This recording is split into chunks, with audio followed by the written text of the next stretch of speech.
Soy Fernando Díaz Villanueva. Hoy es 18 de febrero de 2024 y esto es La Contracrónica.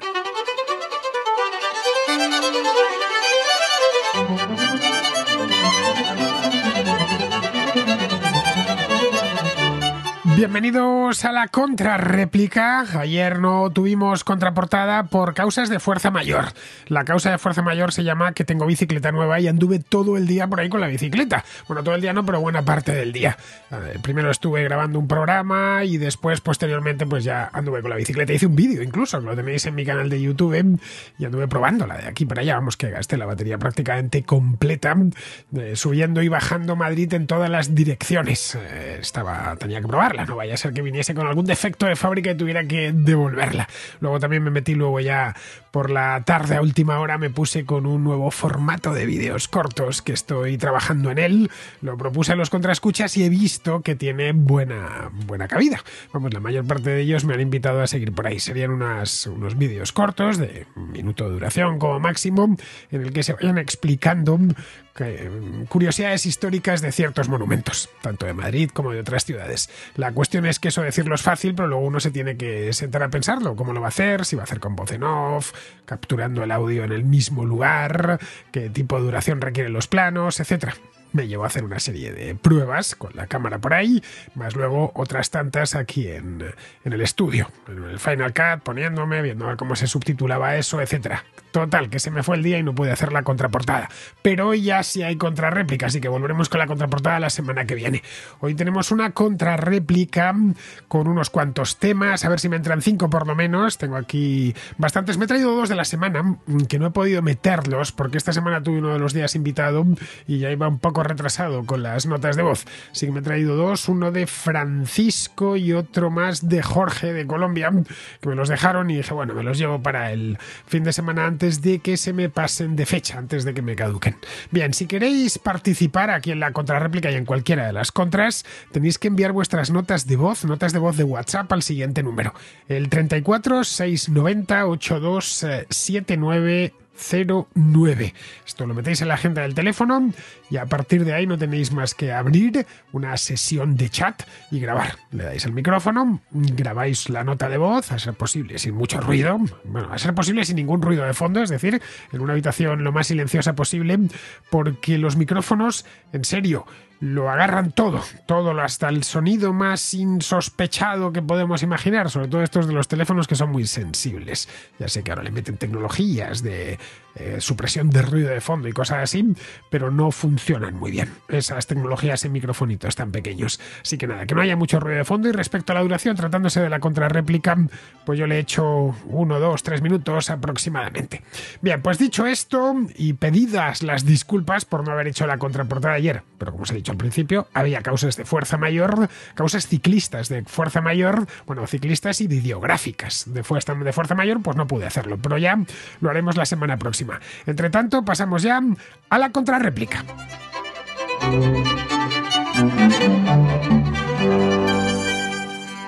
Empezamos con Luis, que nos trae un tema arquitectónico, o mejor dicho, un tema de un arquitecto, más concretamente.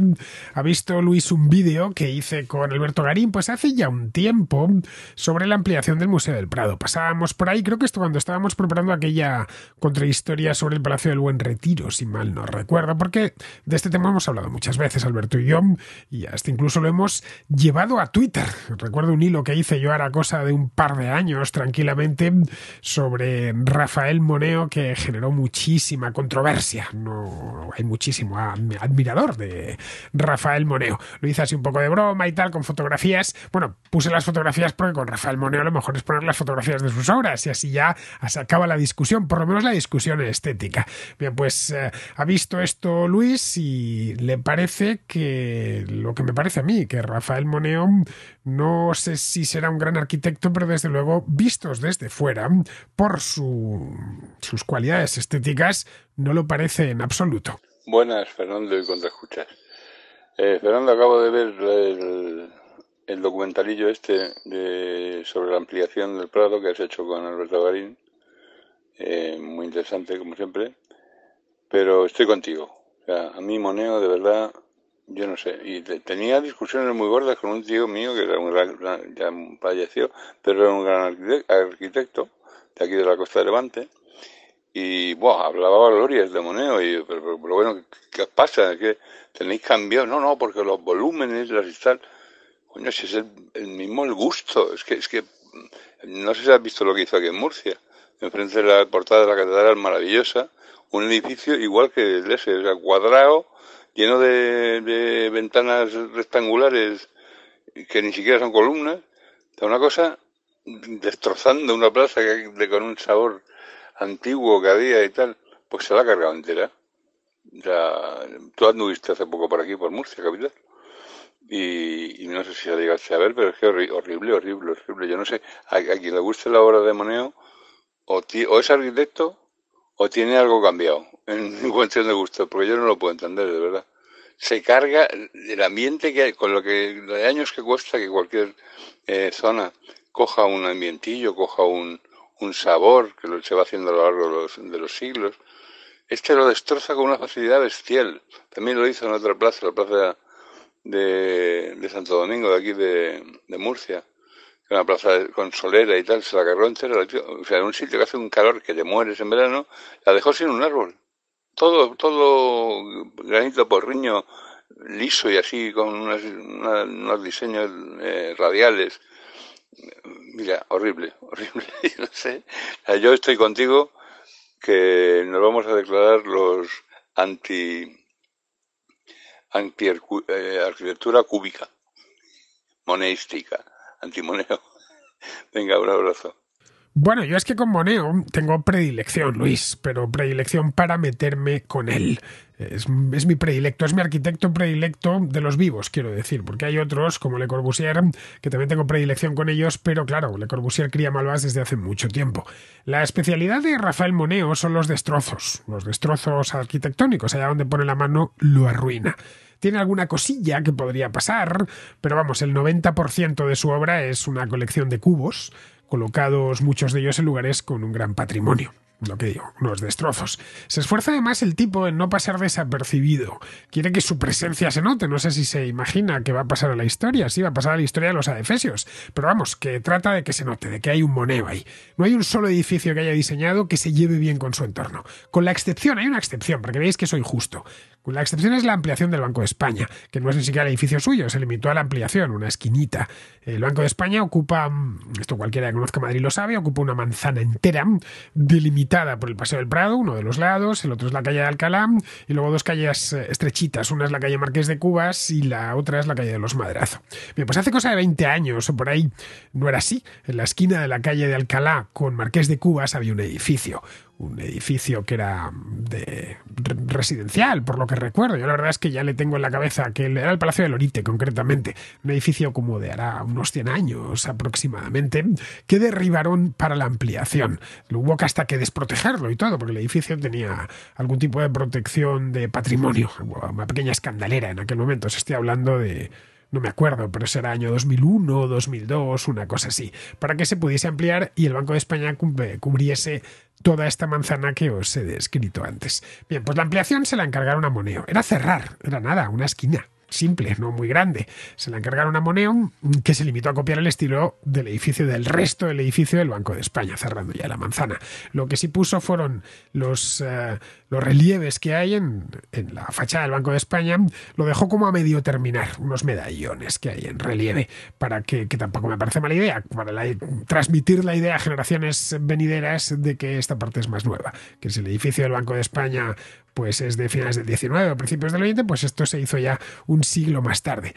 Pero es que ahí simplemente siguió el estilo del arquitecto del Banco de España, que no sé quién sería, pero bueno, hizo un edificio, la verdad, muy majestuoso y que está muy bien. Desde luego no hace daño a los ojos. Pero ya está, esto creo que es... Pues junto con el Museo de Arte Romano de Mérida, que está muy bien, creo que es lo único que ha hecho bien en su vida este hombre. El resto es un puñetazo en los ojos tras otro. Algunos son especialmente sangrantes, como la ampliación del Prado. Bueno, lo que hizo en Murcia, que nos comentaba Luis ahora, delante de la catedral, o no digamos ya el edificio que levantó en Ávila. en la plaza del Mercado, no a las afueras de Ávila, ahí al lado de la Academia de Policía, no, en el mismo centro de Ávila, delante de la muralla. Está la plaza del Mercado, está justo entre la Puerta del Alcázar y la iglesia de San Pedro Apóstol, un lugar precioso.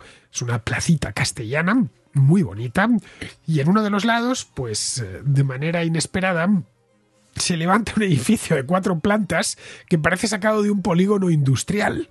Espero que lo derriben cuanto antes, sinceramente. Y como lo de Ávila, pues la mayor parte de su obra, porque tiene cada cosa por ahí que uno no sabe muy bien qué pasaba por su cabeza. El Ayuntamiento de Logroño, que ahí estuve hace, creo que fueron 3 años, ya en 2021, que pasé por la ciudad, hice de hecho un par de vídeos de estos de viajes y me acerqué solo a verlo en persona, porque ya había visto alguna foto, pero no la había visto en persona. Bueno, un horror, es una bofetada. Bueno, la iglesia del Yeso en San Sebastián parece un reactor nuclear en miniatura. El Centro de Arte y Naturaleza de la Fundación Beulas en Huesca es algo así como una granja industrial de pollos. La Catedral de Los Ángeles desde fuera parece un laboratorio de investigación biomédica, de estos en los que trabajan con virus. Caray, cualquier cosa menos una catedral. Es que si uno mira lo que ha ido haciendo por el mundo, no ya solo por España, Rafael Moneo, es que no se salva casi nada. Es todo de una fealdad absoluta. Garín le defiende, porque bueno, Garín es doctor en arquitectura, al igual que Javier Rubio Once, que también le defiende. Bueno, Javier es que es arquitecto directamente, porque entre los arquitectos no se pisan la manguera y procuran no meterse los unos con los otros, pero yo no soy arquitecto y no tengo ninguna obligación de alabar la obra de un tipo que no hace más que adefesios. Garín dice que vale, que es cierto que algunos edificios, pues claro, que por fuera hacen daño a los ojos, pero que a cambio trabaja muy bien los espacios y no sé qué más. Es decir, que lo importante en la arquitectura es el espacio. Es posible que los espacios estén bien trabajados. No digo yo que no. No he entrado en todos los edificios que ha hecho. Pero por fuera son espantosos. Y el arquitecto tiene que cuidar eso también. No solo los espacios. Pero nada, este hombre que está muy pagado de sí mismo y se cree algo así como el Brunelleschi de nuestro tiempo, pues ha seguido a lo suyo, llenando todo de horrores arquitectónicos, allá por donde pasa, ¿eh? Con lo bien que hubiera hecho quedándose en su Tudela natal para afear a su Tudela y para que los tudelanos le recriminasen, pero nada, se vino a Madrid a hacer aquí sus destrozos, pero los ha hecho por todas partes, por aquí unos cuantos. Espero que llegado el momento, y ese momento debería llegar cuanto antes, empiece un proceso de desmoneización y que no tarde mucho en llegar. Habría que empezar por lo del Prado, que es de los mayores crímenes arquitectónicos que se han perpetrado en la Villa y Corte. El tío se encuentra con una iglesia gótica, tardía ya, su claustro, que es la de los Jerónimos, San Jerónimo el Real, enfrente un edificio neoclásico, donde está una de las mejores pinacotecas del mundo, que es el Museo del Prado, y al lado de los Jerónimos un edificio neoclásico, de mediados del siglo XIX, que es la Real Academia de la Lengua. Pues bien, en medio de todo esto, el tío pone un ambulatorio de la Seguridad Social. Bueno, y de hecho ambulatorios mucho más agraciados.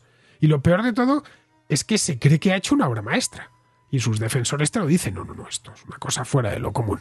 Así que nada, todo lo que sea criticar la obra de Rafael Moneo podéis contar conmigo. Ya sé que va a entrar esto que se llama ahora hater, va a entrar mucho hater en los comentarios, pero me da igual, me es lo mismo. Creo que con Rafael Moneo solo basta mostrar las obras. Con eso ya es suficiente. Mostrar lo que hizo en Ávila, mostrar lo que hizo en Murcia, mostrar la fotografía, bueno, y si lo puedes ver en persona, mejor todavía, mostrar lo de Logroño, ver esas cosas, mostrar la catedral esta de Los Ángeles, bueno, mostrar el Cursal, que había un antiguo Cursal que era un edificio de principios del siglo XX bien bonito que se podía haber restaurado. Nada, crea el cubo ese, que solo es algo aparente, algo de noche, que parece algo una instalación temporal.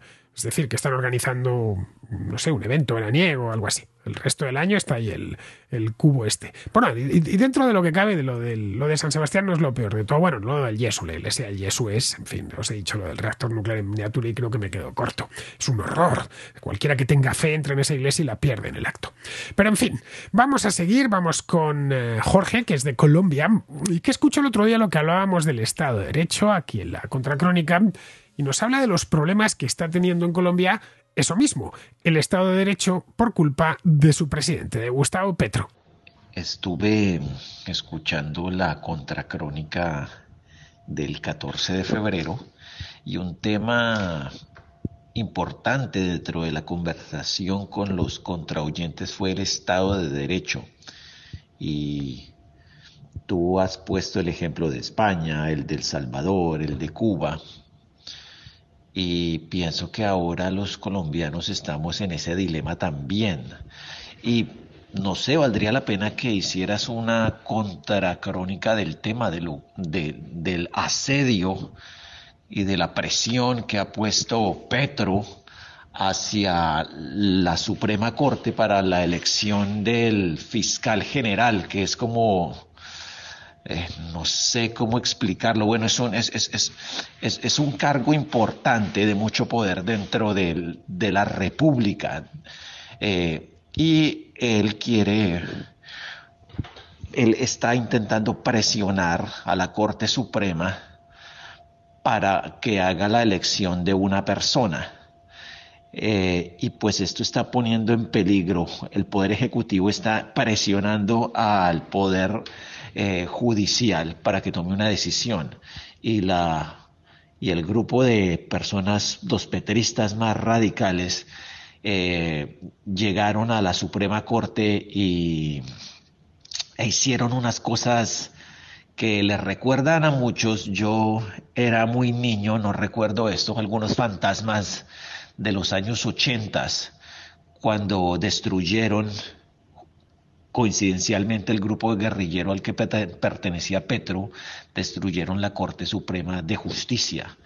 Y pienso que ese fantasma está rondando, y el fantasma de que Petro se convierta en un dictador. Yo no lo creo así, pero sí es una persona que tiene un corte autoritario bastante grande. Y otro paralelo que veo es como estas personas, esta avanzada petrista, se asemeja a mi juicio un poco a lo que son, pienso yo, los colectivos chavistas. Entonces, pienso que para muchos colombianos esto es un tema que vale la pena que menciones para tu público hispano. Me gustaría tener tu perspectiva de estos hechos. Un saludo. Bueno, creo que no es ningún secreto para nadie que Petro la tiene tomada con el fiscal general o con la Fiscalía General desde hace tiempo. El fiscal general concreto es Francisco Barbosa, que ya no lo es, pero bueno, el año pasado Barbosa llegó incluso a sacar a su familia del país por miedo a que los asesinasen, no digo más. En Colombia, como en muchos otros países de Hispanoamérica, temen que pase lo que sucedió en Venezuela con la llegada al poder de Hugo Chávez, es decir, que el Ejecutivo, el Poder Ejecutivo, termine fagocitando al Poder Judicial. Para este tipo de presidentes que aspiran a controlarlo todo, es un paso fundamental, ya que un Poder Judicial afín se limitaría a certificar la constitucionalidad de las leyes que quiere ir impulsando. Petro tiene, aunque a pesar de que lleva ya casi un par de años en el poder, tiene unos proyectos legislativos que podríamos calificar en algunos aspectos como radicales o muy radicales, y sabe que se va a encontrar con problemas legales. Así que es bueno tener a los jueces de tu lado. Claro, entre los jueces colombianos, además, llueve sobre mojado. Está muy presente el asalto contra el Palacio de Justicia que perpetró el M-19 en el año 1985. El M-19, para los que no sepan lo que es, o lo que fue, mejor dicho, era una guerrilla de extrema izquierda en la que entonces, en aquella época, militaba Gustavo Petro. Bueno, Petro era mucho más joven que ahora. Yo creo que tiene 63 años, en aquel entonces pues tenía 25, sí, claro, porque nació en 1960, así que en el 85, cuando fue lo del asalto al Palacio de Justicia de Bogotá, tenía 25 años, y era un simple militante, obviamente. Bien, a resultas de aquel asalto murieron más de 100 personas, fue un tema comentadísimo en su momento, y lo peor de todo es que Gustavo Petro nunca ha condenado aquel ataque. Vale, es cierto, no pasa 40 años, lo que queramos, pero nunca, ni en su momento ni posteriormente. La historia así muy resumida de lo que nos ha contado Jorge sería algo como sigue. Bueno, Petro ha dicho que están tratando de elegir a uno, porque hay una fiscal general ahora mismo en Colombia, pero es interina, es temporal hasta que elijan al nuevo. Bien, pues está diciendo que personas ajenas a la justicia están interfiriendo en el proceso de elección del nuevo fiscal general. Entre otras personas ajenas a la justicia, es el mismo el que está interfiriendo. El tema es que la Fiscalía General de Colombia está llevando a cabo una serie de investigaciones que involucran a la familia de Petro, incluyendo a uno de sus hijos, quien seguramente conozcáis de nombre, Nicolás Petro, que fue acusado de lavado de dinero, de enriquecimiento, etc. Bueno, fue muy comentado el año pasado. Bien, Petro ha denunciado estas investigaciones como una persecución política, y acusó en su momento al fiscal Barbosa de estar prevaricando. La Fiscalía General en Colombia investiga también la campaña de Petro en 2022. La investiga por financiación ilegal. Creo que fue el sindicato de profesores que puso un montón de dinero a esta campaña sin que la cosa quedase clara. Petro niega, por supuesto, cualquier irregularidad en la financiación de su campaña. En fin, ya veremos cómo termina todo esto, pero no pinta bien. Por ahora, y esta es la buena noticia, la justicia colombiana está resistiendo bien la embestida del gobierno. Un poco como la justicia española, porque el problema que tenemos en España hoy por hoy es similar con el gobierno actual, el de Pedro Sánchez y sus socios. Se está, y esto lo sabemos bien, señalando a los jueces con nombres y apellidos en muchos casos, y ha permitido que sus socios parlamentarios desaten una auténtica cacería contra ellos. Seguimos con Francisco, que al hilo de la huelga de agricultores de estas 2 semanas nos habla de tecnología y de proteccionismo, que son 2 temas que se han abordado, o que abordamos, mejor dicho, Manuel y yo, en la contracrónica que hicimos esta misma semana sobre este tema, de la huelga de agricultores y de ganaderos, y de los problemas que tenía el campo, no solo en España, sino en Europa, con la competencia extranjera. La tesis de aquel programa, y que tanto Manuel como yo sosteníamos, era que el campo europeo es muy competitivo y que el español es especialmente competitivo, y por lo tanto no tenía nada que temer de la competencia, más bien al contrario. Bien, pues esto es lo que nos cuenta Francisco. Hola Fernando, me ha gustado mucho tu programa con Manuel Llama, a ver si lo traes más. Mira, quería hacer 2 apuntes. El primero es que has dicho que había que ver la granja de un amigo tuyo que criaba cerdos y que aquello parece una empresa tecnológica y que parecía muy avanzada, muy tecnológica, etcétera. A mí me gusta mucho la visión que tiene Mulet, que es un biotecnólogo que ha sacado varios libros, que te recomendaría que lo entrevistases, porque estaría muy bien, en el que te dice que en un tomate hay más tecnología que en un iPhone. Y esto es una cosa que nos suele llamar mucho la atención, porque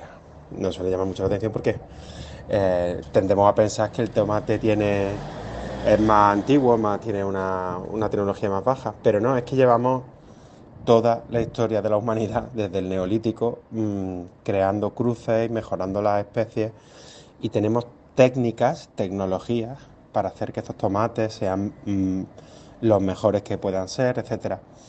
Por lo tanto, esa tecnología, no porque no tenga electricidad y eso, pues que es más avanzada simplemente por el hecho de que llevamos toda la vida y nuestra subsistencia dependía de eso.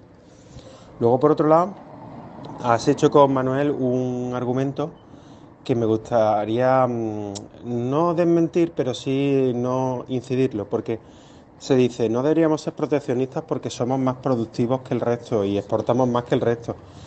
Ya, pero con ese argumento el resto podría decir, bueno, es como somos menos productivos, pues entonces no nos conviene competir. Es decir, que aunque es un buen consejo porque nos hace ganar confianza en nosotros mismos y en la tecnología y productividad que tenemos en España, en realidad el proteccionismo es malo por otras razones y que deberíamos competir aunque fuéramos menos productivos, porque eso lo que consigue es que los ciudadanos que somos todos y los consumidores que somos todos, pues podamos acceder a la comida más fácilmente. Muchas gracias por tu programa y un saludo desde Batumi. Se tiende a pensar, especialmente en las ciudades, o sobre todo en las ciudades, que el campo es un lugar atrasado y que se trabaja con medios tradicionales. No sé si es por los cómics esos de Teo que leemos cuando somos niños o algo así, pero hay cierta desconexión conforme nos vamos alejando de... Lo decía esta semana, no la anterior, hablando de la huelga de agricultores, que al final todos los urbanitas tenemos el campo muy cerca, 2, 3 generaciones, pero claro, 2, 3 generaciones ya es suficiente como para que nos hayamos desconectado por completo de nuestros antepasados agricultores que no están tan lejanos. Bien, pues a veces se tiende a pensar eso. Pensamos en el granjero como el padre de Teo, mercadeo, ¿no? Un granjero que está con su granjita, su vaquita, su pollito, su gallinita, su cerdito. No, es así, que se hace todo de manera tradicional. No, nada más lejos de la realidad. No hay más que pasar un día con un agricultor o con un ganadero y darse cuenta de lo tecnificados que están todos los procesos agrarios, pero hasta unos extremos que nos sorprendería. Bueno, el caso que contaba yo el otro día en el programa es el de un contraescucha que tiene una granja de cerdos en la provincia de Segovia. El año pasado, coincidiendo con un evento al que hemos ido 2 años seguidos, Alberto Garín y yo, bueno, este es el del Sinodal de Aguilafuente. Hay un par de vídeos sobre este mismo tema. Uno lo hice en 2023 y el anterior en el año 2022. El Sinodal de Aguilafuente fue el primer libro impreso en España y esa es la razón por la que en este pueblo de Segovia, un pueblo encantador, por cierto, organizan todos los años una fiesta especial sobre el Sinodal, que es una fiesta medieval. La verdad es que está, pero que muy entretenido. Bueno, pues tan entretenido que hemos ido 2 años seguidos e iremos este año otra vez, en 2024. Bueno, pues estuvo explicándome mientras comía cómo gestionaba su granja de cerdos, porque estuve haciéndole muchas preguntas. En ese momento sacó su teléfono móvil y me enseñó lo que estaba, cómo gestionaba aquello. En ese momento me dijo cómo estaban los cerdos, cuánta electricidad estaban generando sus placas solares, que tenía un montón de ellas, cuánta agua tenían los depósitos, cuánta comida había disponible, en fin, que todo lo tenía controlado a distancia a través del teléfono móvil. En este caso estábamos en Aguilafuente, que estaba cerca de su granja, pero podría haber estado no al lado, no en el pueblo, sino podría haber estado en Tokio, podría haber estado en cualquier lugar del mundo. Y él estaba controlando, viendo, recibiendo información en tiempo real de cómo estaban sus propios cerdos. A ver, me dejó la verdad un poco sorprendido. Yo ya sabía que el campo estaba muy tecnificado, pero no hasta esos extremos.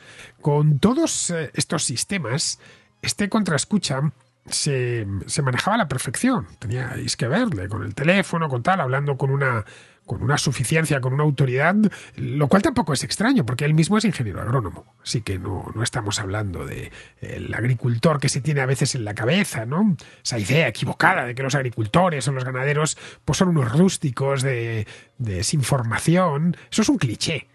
Al menos en España es gente extraordinariamente preparada y muy productiva, con muy poca mano de obra. Son capaces de explotar muchísimas hectáreas de terreno o explotaciones agrarias con muchísimos animales. Esto es así, en cierta medida, porque no les ha quedado otro remedio, porque hay poca población en el medio rural. La gran emigración se produjo en España, pues empezó ya a principios del siglo XX, pero se aceleró en los años 40 y 50 y 60. Por lo tanto, quedó poca gente viviendo en nuestros pueblos y corrió en su auxilio la tecnología. Bueno, hay una relación entre la pérdida de población y la mecanización, una relación que se alimentaron mutuamente. Conforme empezaron a entrar los primeros tractores y las primeras cosechadoras, se vio que no hacía falta tanta mano de obra y mucha gente se fue a la ciudad. Y a su vez, conforme esa mecanización iba avanzando, que ya no estamos hablando de mecanización, ya directamente de digitalización, conforme eso iba avanzando, pues hacía falta menos gente, que muy pocos pueden hacer muchísimo. En eso mismo consiste la productividad. En este caso, este porquero de Segovia es tremendamente productivo. Tiene muchísimas cabezas, todas de una calidad excepcional, porque por descontadísimo cumple con todas las regulaciones muy estrictas. Algunas de ellas, las relativas al ganado porcino, que obviamente es el que más conocen, me las estuvo explicando y me quedé asombrado, no sabía que había tantas cosas. Bien, esto es un caso que yo conozco personalmente, pero me consta que hay otros muchos en otros ámbitos, no necesariamente relacionados con el ganado porcino. En fin, no hay más que ver la maquinaria agrícola. ¿Qué grado de sofisticación tiene? No son esos tractores de los años 40 o 50, que eran esos que venían con el plan Marshall, que era un motor con 4 ruedas, en absoluto. Esto es algo que durante las 2 semanas de huelga que llevan los agricultores ha sorprendido a muchos, especialmente en la izquierda. Trataban en las redes sociales, algunos activistas de izquierda, de desprestigiar a esta gente, acusándoles de ser, unos rústicos, unos ignorantes. Y no lo son en absoluto. Lo que queríamos transmitir Manuel y yo en ese programa era la idea de que los profesionales del campo son gente preparadísima y muy productiva. Por lo tanto, no tienen por qué temer la competencia del extranjero, todo lo contrario.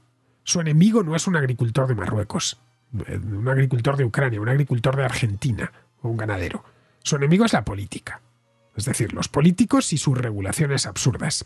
Luego, respecto al proteccionismo, tiene razón, completa, Francisco, siempre y en toda circunstancia es una mala idea. La competencia, al primero que beneficia es al consumidor. Y creo que todos, antes de cualquier otra cosa, somos consumidores. A mí me gusta encontrar ropa variada y a buen precio, comida variada y a buen precio, muebles variados y a buen precio, que la parte baja estén a un precio competitivo, que se lo pueda permitir prácticamente cualquiera, vehículos variados y a buen precio, aparatos electrónicos variados y a buen precio. Así podría continuar hasta pasado mañana. A todos nos gusta que haya variedad en el mercado y un escalado de precios lo más generoso posible. Que vayamos a comprar algo y que tengamos mucha oferta. Pues mira, puedo ir desde lo más caro y lujoso hasta una cosa sencillita. Por mi presupuesto me puedo permitir esto. Que veas que además los productos mejoran continuamente. Esto en ciertos ámbitos como el de la tecnología se ve mucho. Pues como las marcas se van copiando las unas a las otras para conseguir una ventaja competitiva y al final el beneficiado es siempre el consumidor, que tiene productos mejores, baterías que duran más tiempo, mejores prestaciones. En el caso del automóvil, por ejemplo, pues se ha visto clarísimo. No estamos conduciendo aquellos SEAT 600 de los años 50 o 60. Hoy el vehículo más barato es infinitamente más lujoso y tiene mejores prestaciones que un SEAT 600. Es más, esto me lo comentaba un amigo hace unos años. Me decía, es que hoy nos costaría conducir un 600, nos costaría conducir un SEAT 850, un Simca 1000, estos vehículos de los 60. Nos costaría porque no tienen dirección asistida, porque las marchas entran duras, porque son vehículos con una conducción muy peculiar. Pero aunque tengas el carné de conducir y estés acostumbrado a conducir a diario, si te suben en un Renault 4x4, tendrías que hacerte y te llevaría un tiempo. Son vehículos muy analógicos en ese aspecto. Puede tener su encanto, pero evidentemente cualquier vehículo actual, gracias a la competencia, el pulso competitivo desde entonces ha mejorado. Bien, la competencia yo creo que no hace falta que lo expliquen, que nos beneficia a todos, porque a todos nos gusta que haya variedad de precios y variedad de productos. Eso solo se consigue abriendo el mercado y permitiendo el libre comercio, el libre cambio. Los proteccionistas se centran más en el productor que en el consumidor. De ahí que pidan protecciones.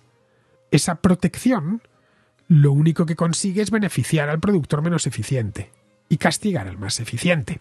En lo que castiga al productor más eficiente, está castigando también al consumidor, privándole de oferta y privándole, naturalmente, de capacidad de elegir y privándole, por supuesto, de calidad. Los mercados cerrados, o en los mercados cerrados, mejor dicho, no solo no abunda la oferta, sino que además la calidad suele ser más baja. Pocas cosas invitan o sirven de mayor incentivo para mejorar la calidad de un producto que la competencia.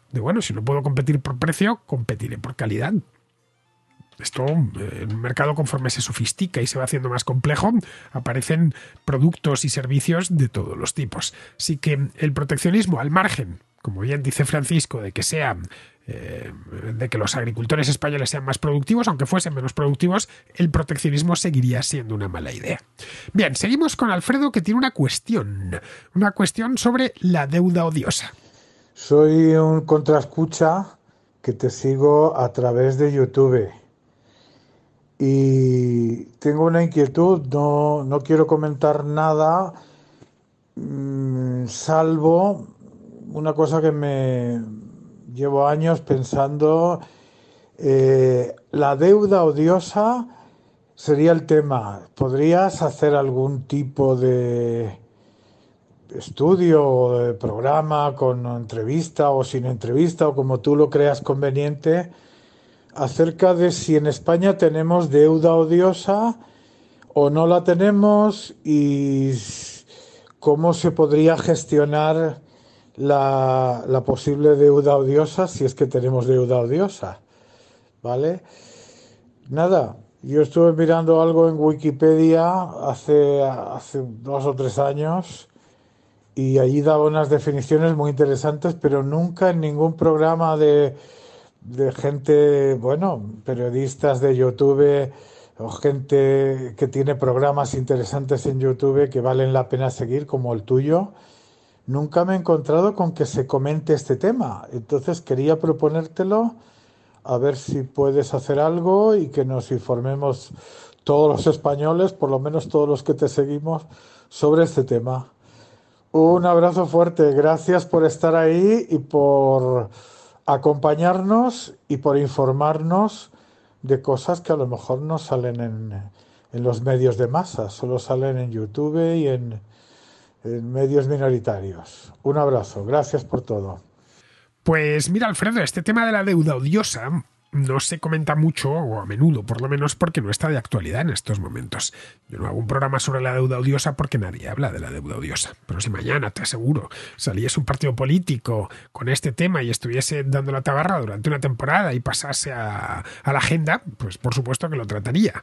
A ver, si lo estuviese estaríamos no solo yo, sino todo el mundo hablando de ella, y en canales de YouTube y en todas partes. Hace unos años, a los que luego formaron Podemos, ese núcleo pre-podemita, les dio por hablar de la deuda odiosa. Muchos de vosotros os acordaréis de aquello. Decían que la deuda del Estado, estábamos en plena crisis económica, que la deuda del Estado era odiosa. Y por lo tanto se podía repudiar sin ningún problema porque era odiosa. Bien, por deuda odiosa hay que entender deuda ilegítima.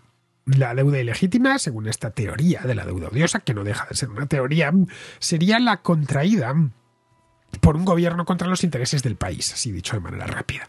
Bien, hasta aquí todo correcto. Pero es un concepto jurídico un tanto escurridizo, porque antes habría que definir la legitimidad de un gobierno. Podríamos pensar que los únicos gobiernos legítimos son aquellos elegidos democráticamente.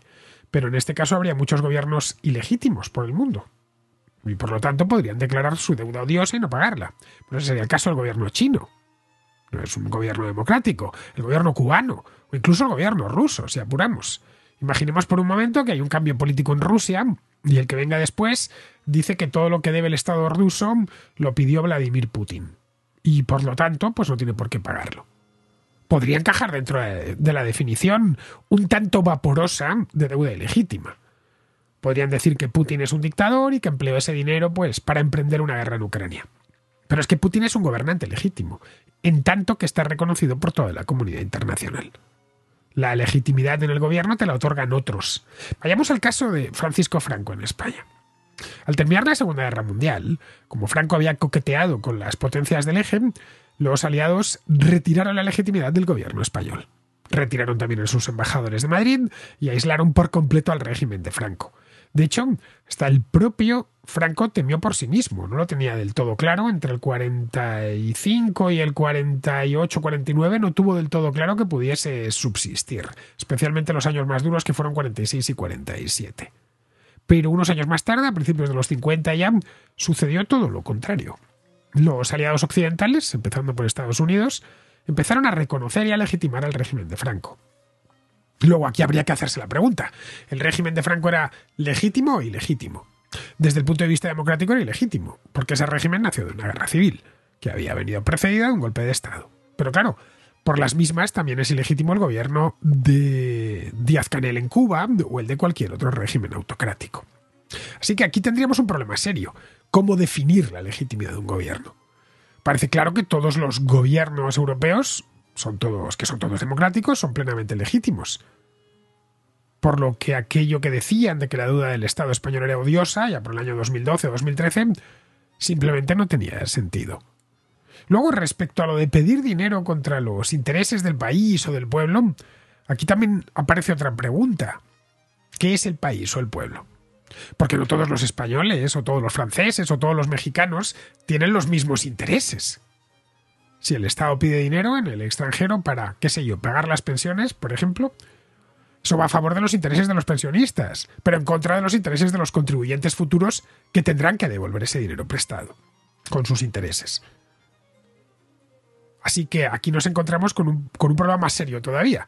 Los que defienden esa teoría dicen que si ha ido contra el interés del país es odioso, pero claro, puedes definir el país como tú quieras. Es que esto iba contra estos, ya está, esto he decidido yo que va contra los intereses del país. Por lo tanto, no se va a devolver. Los que defienden la teoría de cualquier manera dicen que tratan de acotarlo.